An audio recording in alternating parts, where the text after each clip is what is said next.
Isabel's point of view. Nakapasok na ulit ako sa trabaho. Ganoon din si Rafael. I found out that Miss Lani took over my job nung pinauwi ako ni Rafael dahil may sakit ako. Kinuwento iyon sa akin ni Miss Lani. Siya na raw ang tumapos nung gagawin ko. So I thank her for that. 2 weeks had passed at maayos naman ang mga nangyayari sa paligid ko. Last week ay nakauwi na si Mama from her vacation with her friends. Si Rafael naman ay may bagong routine na after niyang nagstay sa bahay. Every morning he would fetch me from my house at sabay na kaming papasok ng company, and every end of the day ay hinahatid niya rin ako pa uwi. I'm against with it at first dahil sa mga sasabihin ng mga makakakita sa amin na magkasama kami palagi. Yes, magkasama nga kami madalas, but all they know is that I'm his secretary, kaya palagi akong kasama sa mga meetings niya. Pero yung makikita nila kaming sabay papasok at uuwi, baka ano na lang sabihin nila. Pero sabi nga ni Rafael na siya raw ang bahala. Ewan ko pero napapayag na lang niya ako. Hindi talaga ako makakatanggi sa binata. He's still courting me by the way. But sa inakto namin ay parang kami na. Kapag kami lang magkasama, yung walang mga empleyado nakakakita. Sasagutin ko rin siya. Soon, aminado naman ako ron. Hi, Miss Herrera! I heard someone shouted. I looked around and I saw Miss Lani smiling at me. I smiled back at her at nilapitan ko siya. Hi, Miss Lani. Why? Do you need anything? I asked her. We're being formal right now. Dahil may mga empleyadong nasa paligid namin. Sabi niya tumingin sa paligid, kaya napatingin din ako sa tinitignan niya. I suddenly felt that she held my hand, kaya napatingin ako sa kanya. Why? We head down to the cafeteria, saka umupo sa sulok. Sa bandang dulo, she bought coffee for us, so I thank her. Hindi ko alam kung bakit niya ako inaya rito sa cafeteria. Ikaw ha? Akala ko ba friends tayo? Panimula ni Miss Lani. Naguguluhan naman ako sa mga sinabi niya. Parang may pinapahiwatig eh. Parang may hindi ka sinasabi sa akin, she said. What? I hissed. Anong meron sa inyo ni Sir Rafael? Sa boss natin, ha? She suspiciously said. Natahimik naman ako dahil doon. What should I say? Ngayon niya lang ako tinanong nito at hindi ko alam ang isasagot ko. She looks like she's waiting for an answer. Kaya napalunok akong nakatingin sa kanya. Wala. Kabado kong sagot. Napasimangot naman siya matapos marinig ang sagot ko. Ano ba dapat? Ano ba yan? Akala ko may something na sa inyo. Alam mo bang gusto ko kayong dalawa? Bagay kayo, girl. Wika pa nito na halatang kinikilig pa sa huli niyang sinabi. I can't help but to blush. Yumuko na lamang ako para hindi niya mahalata. I didn't know na pinaglalapit pala ni Miss Lani kami ni Rafael. May sasabihin ka pa ba? Tanong ko sa kanya. She shook her head while she's sipping on her coffee. Balik na tayo sa office. I said at tumayo na. Tumango na lang siya. Sinabi ko na bumalik na rin siya. Uubusin lang daw niya yung coffee. Saka na siya babalik sa itaas. Tumango na lang ako at nauna na sa kanya. Naabutan ko si Rafael na nagliligpit ng gamit niya. I'll check the time. Nakita kong nagdidilim na pala sa labas. Magagabi na. Pumasok ako sa mini office at inayos sa mga papers na nasa table. Pagkatapos ay nag-ayos na ako ng sarili ko. Let's go, Isabel. Nakita ko si Rafael na nakatayo sa may pintuan. Tumango ako at ngumiti. Okay. Lumabas na kami ng office niya. Nadaanan pa namin yung ibang empleyado na naghahanda na para umuwi. Nakita ko rin si Miss Laning nakatingin sa akin ng nakakaloko. Pinandilatan ko siya ng mata. Hanggang sa makababa kami ng parking lot at makasakay sa kotse ni Rafael. You're blushing. Akala ko ba sanay ka na sa akin? Rafael suddenly said habang nagdadrive. Nagulat ako sa sinabi niya. Nahalata niya palang namumula ko hanggang ngayon. Sanay na nga, sabi ko. Sus, kinikilig ka na naman ata eh. Sabi niya. Pinabayaan ko na lamang ang binata na asarin ako. Medyo pagod din kasi ako eh. Wala akong energy para makipag-asaran. Nang maihatid na niya ako ay umuwi na rin siya kaagad. Ako naman ay dumiretso na sa kwarto. Kung hindi pa ako tinawag ni Mama na bumaba para kumain ng dinner, ay hindi talaga ako bababa. I had a very tiring day. Alam kong si Rafael din. Akalain mo yun? He had 3 meetings kanina at inabot din yun ng ilang oras bago matapos. Marami-rami rin kasi silang napag-usapan ng board. Agad akong nakatulog dahil na rin sa pagod. The next day as usual, Rafael fetched me here at sabay kaming pumasok sa company. I checked his schedule and thankfully, isang meeting lang ang meron ngayong araw. Yun ay mamayang hapon pa naman. Hours had passed hanggang sa sumapit na ang hapon. Your meeting will be in 5 minutes. Tara na, let's go to the conference room. I said to Rafael. Tumango naman siya. Lumabas na kami sa office niya at pumunta na sa conference room kung saan gaganapin yung meeting. Siya na ang pinauna kong maglakad, syempre. Pagkarating namin sa conference room, ay nandoon na mga member ng board. We are just in time, I think. The meeting went well. Isang oras lang naman ang tinagal noon at agad namang natapos. Ang dami naman! Sabi ko kay Rafael na makita ko yung order niyang snacks para raw sa amin. Nagulat ako dahil napakarami ata yung order niya. Okay na to, pagtulungan na lang nating ubusin. Sabi niya tumawa pa. Patatabain mo ata ako Reklamo ko. Hindi yan, maganda pa rin naman ang katawan mo after nito. Sabi pa ng binata at kumindat pa. I rolled my eyes at him. Siya lang naman ang malakas kumain sa aming dalawa. And I bet, kaya niyang ubusin to. Actually, gusto ko rin yung ganitong ugali ni Rafael. Kahit nung hindi pa niya ako nililigawan, kapag malapit na ang lunch break ay nire-remind niya ako na kumain na. At nung nililigawan na niya ako ay ganoon pa rin siya. He's always make sure na hindi ako nalilipasan ng gutom. Kahit na gaano pa karami ang kailangan kong gawin. Minsan ay sabay rin kaming kumain dito sa office niya. Pero minsan kasama ko sina Miss Lani at yung ibang empleyado na kumain sa cafeteria. I always keep my limitations. Kahit na alam kong nililigawan ako ni Rafael, ay hindi ko yon tinake advantage para hindi na gawin na maayos ang trabaho ko.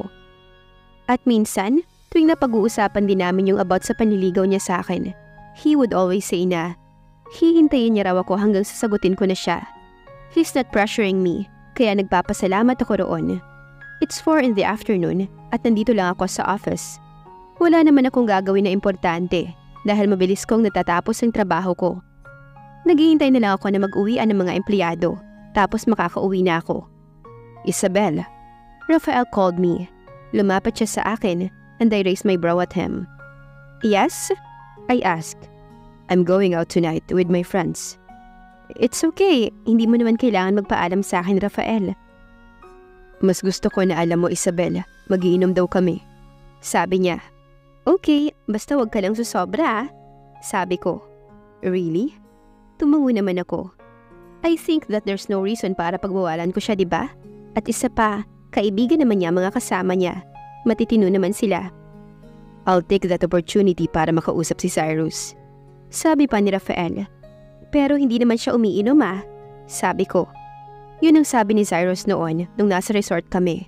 Silang dalawa ni Jiro ay hindi raw umiinom. Hindi nga, pero sumasama siya sa amin. He said, ano namang pag-uusapan niyo? Huwag mong sasabihin sa kanya yung kinukwento ko sa iyo Pakiusap ko. Ayokong mawirdohan sa akin si Cyrus. Ayokong isipin niya na basta-basta na lang ako nagkukwento. Lalo na't marami silang pagkakaparehas ng kapatid ko. At ayokong malaman niya na iniisip ko na kapatid ko nga siya. Bagong kakakilala ko pa lamang sa kanya. Tapos kaibigan pa siya ni Rafael. I just don't want to have a bad image to him. Don't worry. I won't tell him that. Trust me, okay? Rafael said. He even held my hand. I just nodded at him and lightly smiled. Nagpalipas pa muna ako sa office ng oras bago umuwi. As usual, hinatid ako ni Rafael sa bahay. Sinasanay na ata ako. Yung sinasabi ko Paalala ko kay Rafael bago ako bumaba ng sasakyan niya. Yes, hindi ako susobra ng inom. Sabi niya, hindi lang yan, yung isa pa. Sabi ko, promise. I won't tell anything to Cyrus. Tinitigan ko pa muna siya bago ako umiwas ng tingin. Siguraduhin mo lang, sabi ko. Yes, babe. Nagulat ako sa sinabi niya. Agad akong napalingon sa kanya and I saw him smiling. Babe ka dyan? Saway ko sa kanya. Ayoko mang aminin pero kinilig ako. He just called me babe. Sinong hindi kikiligin doon? That will be our call sign once na tayo na. He said. Hindi na lang ako nagsalita. Bumaba na ako sa kotse niya. Kumaway pa ang binata sa akin. Ganoon din ako sa kanya bago siya nag-drive paalis. I can't stop smiling hanggang sa makapasok ako ng bahay. Naabutan ko si Mama sa sala. Madalas siyang nandito. Hinihintay niya ako. Sinasabi ko rin naman sa kanya kung maaga ako makakauwi or late para alam niya. Dumiretso ako sa kwarto at nagbihis. My mom and I eat together. Hindi na kasi kami ni Rafael kumain sa labas kanina.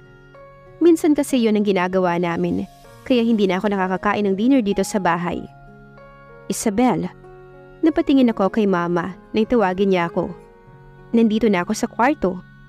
Yes, Ma? Tanong ko. Tuluyan na siyang pumasok at umupo sa kama ko. How's your day? Your work? She asked. It's fine, Ma. Maayos naman po yung trabaho ko. Masaya ako. Sabi ko at ngumiti.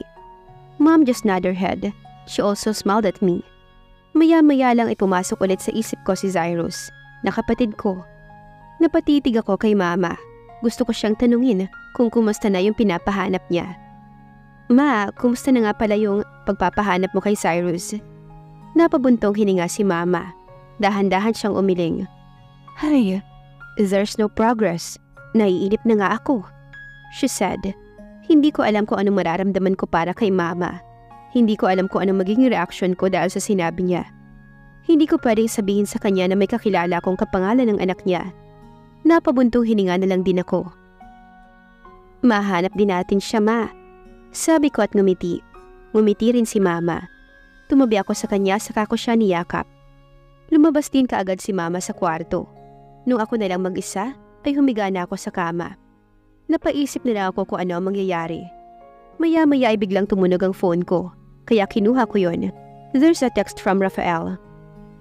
We're here already at the resto bar. Yun na ang text niya. Tinitigan ko pa iyon ng matagal. Hindi ko alam kung magre-reply ba ako o hahayaan na lang. Bandang huli ay nag-reply pa rin ako. Okay. Hindi ko alam kung yan ba ang tamang reply sa text niya. Hinayaan ko na lang, kaysa naman hindi ko siya replyan. Tinignan ko pa muna ang orasan. It's already 9 in the evening.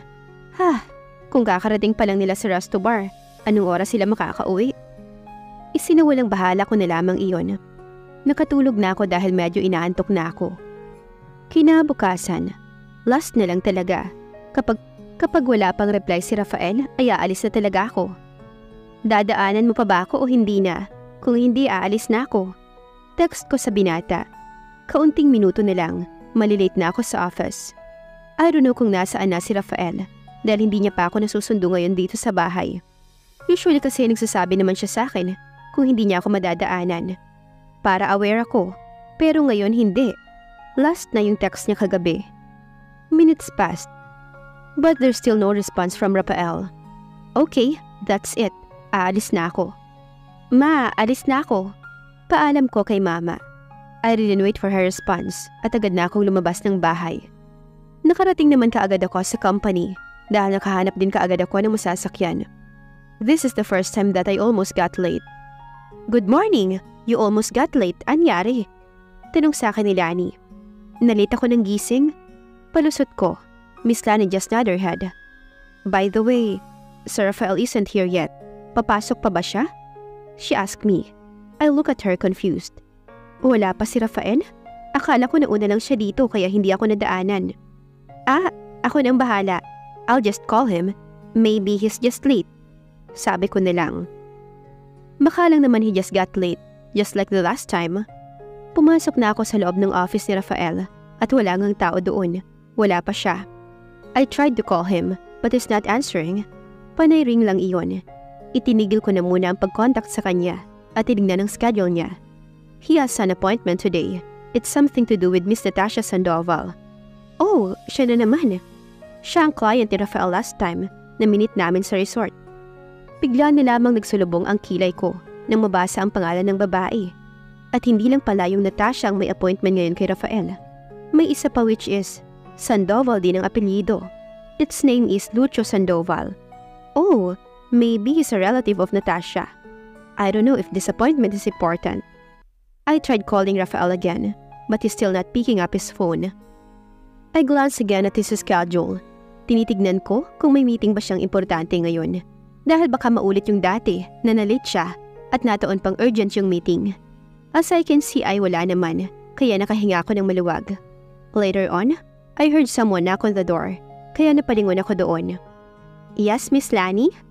Lumapit siya sa akin at may binulong. Nasaan ba si Sir Rafael? May kasama ako. May appointment daw sila sa kanya. She said. Lumaki ang mata ko sa gulat. Kasabay noon ang pagpasok ng 2 tao rito sa loob. A familiar lady entered. Si Natasha Sandoval. He's together with a man. I know it's Mr. Lucius Sandoval. Ikaw na ang bahala sa kanila. Bulong pa ni Miss Lani. Agad naman siyang lumapit sa dalawa.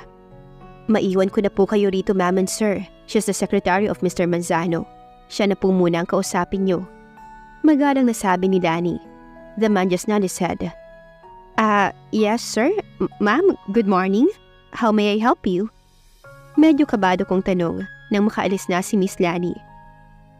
I just want to ask, is the CEO around? We have an agreement that we will have an appointment today. The man asked. He has something to do urgent today. He can make it to your appointment today, Mr. Sandoval. But if you want, we can reschedule it, sir. I said. Dahan-dahan namang napatungo si Mr. Sandoval. I hope he won't get disappointed. Napansin ko rin si Natasha. Sinabi ko na lang na wala si Rafael. Mas lalo pa atang nagsulubong ang kilay ng babae. Oh, ganoon ba? Okay, ganito na lang. My secretary will just send an email directly to him or to you. You're the secretary, right? He said. Tumango naman ako. And then, saka na lang natin i-reschedule ang appointment namin. Tumango-tango naman si Isabel. Mabuti na lang at mabait din itong si Mr. Sandoval. Kaibahan sa kasama nitong si Natasha. Okay, sir. Thank you for understanding. Again, we're very sorry. I said and smiled apologetically. No, it's fine. Now we're going. Let's go, Natasha, he said. Inirapan pa muna ako ni Natasha bago agad na tumalikod at naglakad paalis. Anyari dun? Hindi naman inaano eh. Wika ko sa sarili. Iniwan ko sila sa baba ng lobby sa opisina. After that, bumalik din kaagad ako sa taas ng office ng boss ko. I tried calling him again and thankfully, he finally picked up his phone. Mabuti naman sinagot mo na. Ba't hindi ka pumasok ngayon? Alam mo ba na galing dito sa company sina Mr. Sandoval? Pambungad ko agad sa kanya. He didn't speak first. Tahimik lang siya sa kabilang linya, kaya nagtaka ako. Hey, nandiyan ka pa ba? Okay, I'll talk to you later. Mukhang may hangover ka pa. Sabi ko. Akmang inoff ko na sana ang tawag nang bigla siyang magsalita. No. Puntahan mo ako rito, Isabel. What? I said, puntahan mo ako rito. Pag-uulit niya. Ayoko nga, may trabaho pa ako rito. Sabi ko sa kanya. No excuses, Isabel. Ipapasundo kita dyan. He said. Magsasalita pa sana ako. Pero agad na niyang ini-off ang tawag. Itinext ko na lang ang binata. Tinanong ko kung seryoso ba siya and he replied yes. Seryoso nga. Mukhang wala na akong magagawa pa kundi puntahan ng binata. At alamin kung bakit hindi ito pumasok sa opisina. Ano nga ba ang dahilan ng hindi pagpasok ng binata sa opisina? At dito na po nagtatapos ang kabanata ng ating kwento. Please like, share, subscribe for more updates. Maraming salamat po.